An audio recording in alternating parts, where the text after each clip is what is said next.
안녕하세요. 여러분과 함께 흥미로운 지식의 세계를 탐구하는 호스트입니다.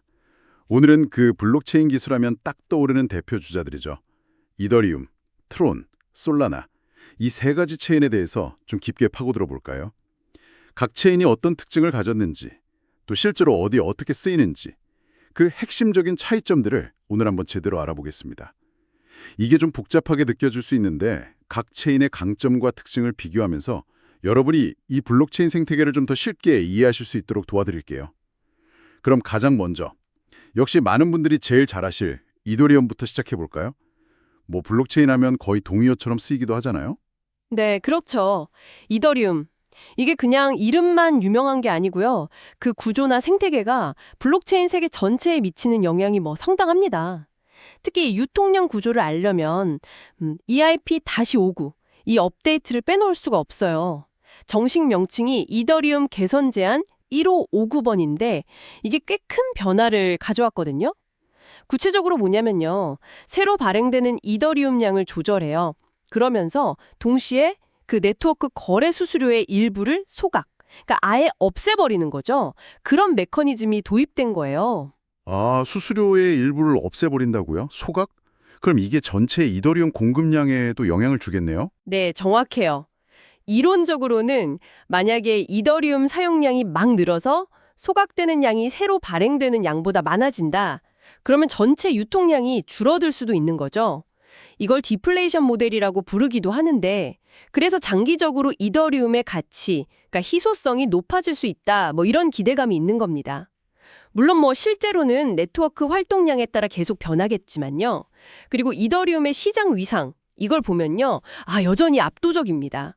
그 탈중앙화 금융, 디파이라고 하잖아요. 거기에 묶여있는 총 자산 규모 TBL만 봐도 다른 체인들하고는 차이가 꽤 크고요. 또 이더리움 생태계에서 활동하는 개발자 수도 제일 많아요. 이게 바로 강력한 네트워크 효과라는 걸 보여주는 건데요.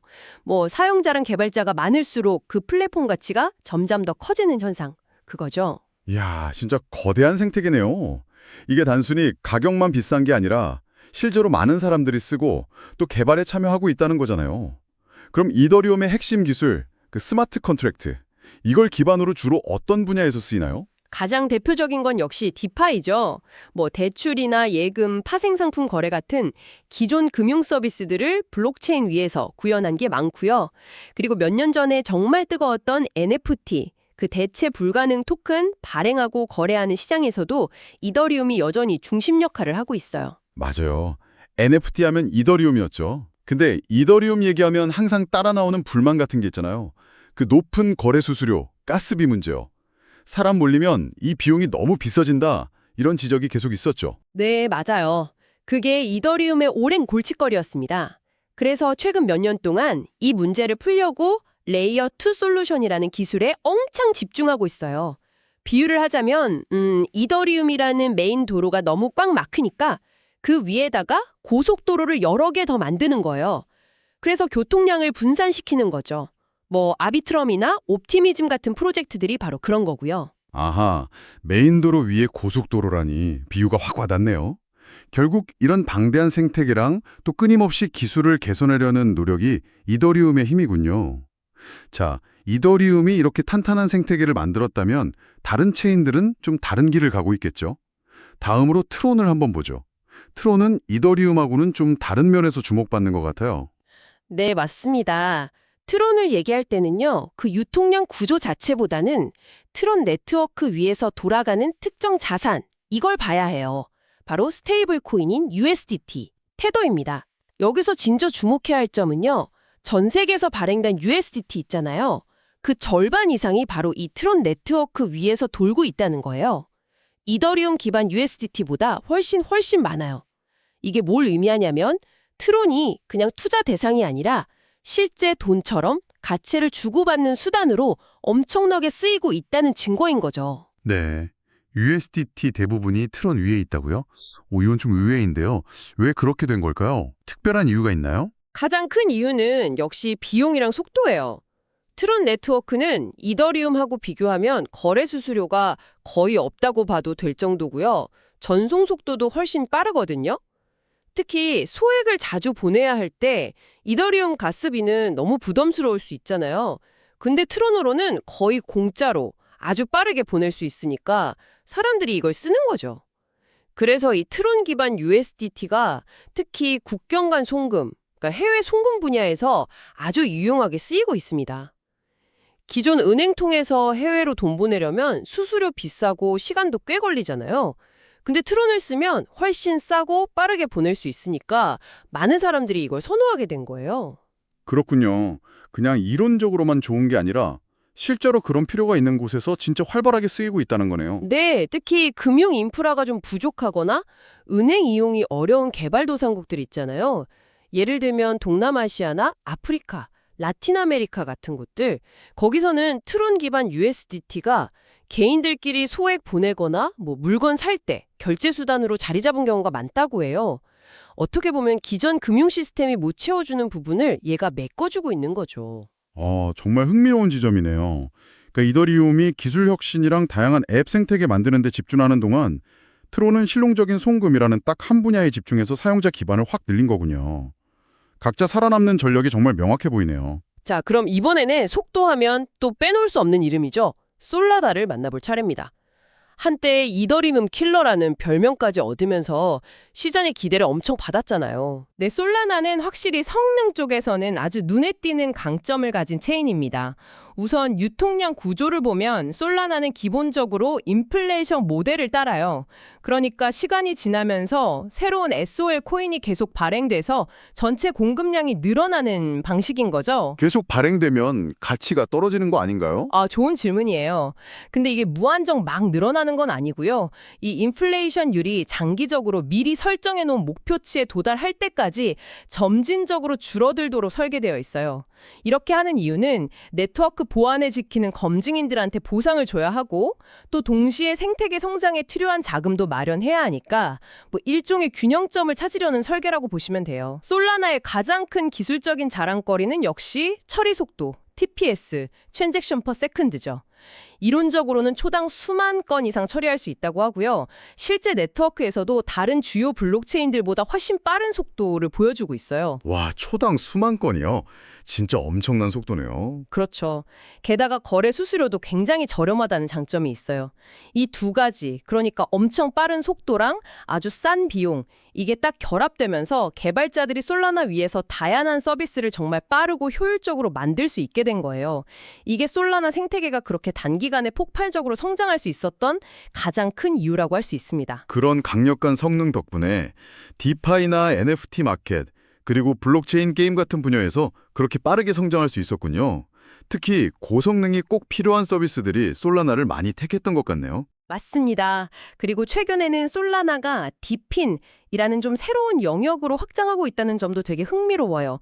Decentralized Physical Infrastructure Networks, 그러니까 분산형 물리적 인프라 네트워크의 약자인데요.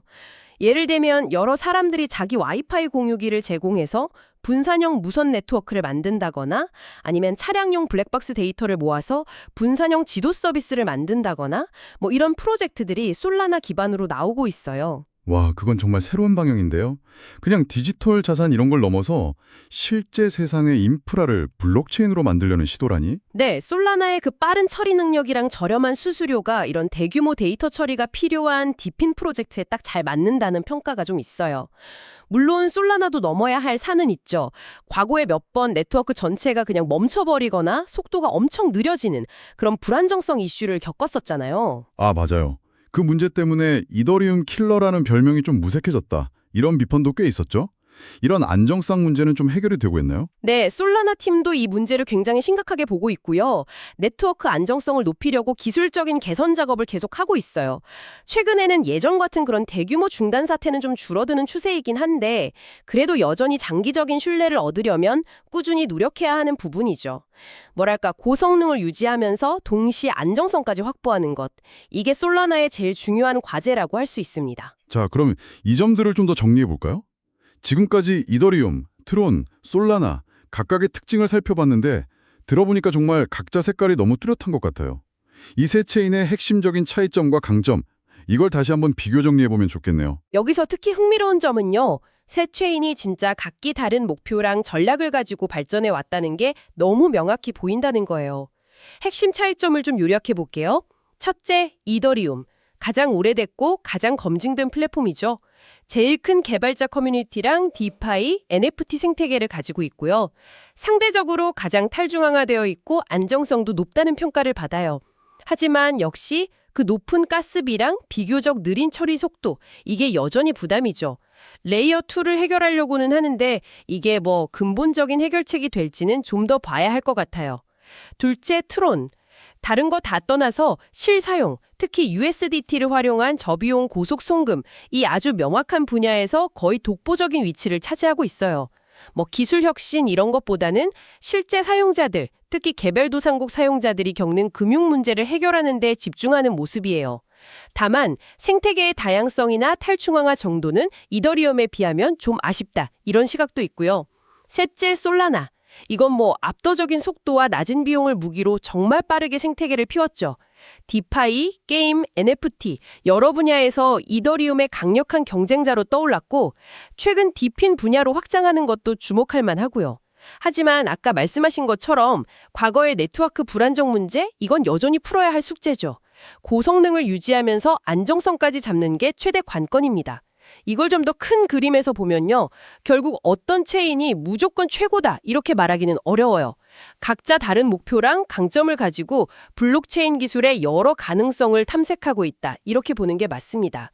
마치 뭐랄까, 용도에 따라서 쓰는 연장이 다른 것처럼요.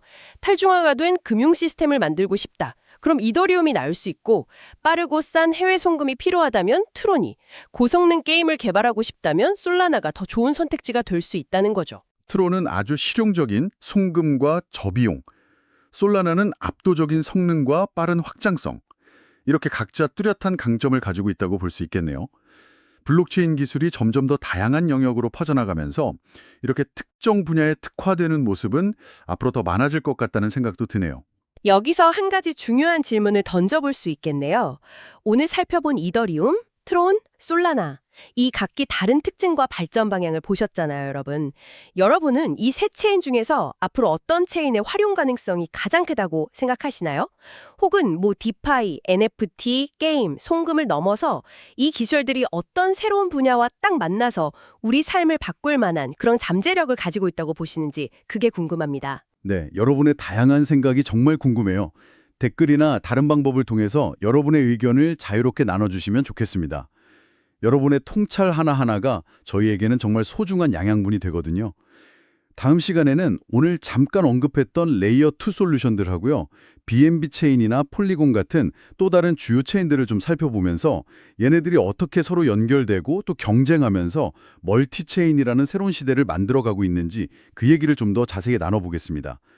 오늘 저희와 함께 이렇게 깊이 파고들어 주셔서 정말 감사합니다. 다음 시간에 더 흥미로운 이야기로 찾아뵐게요.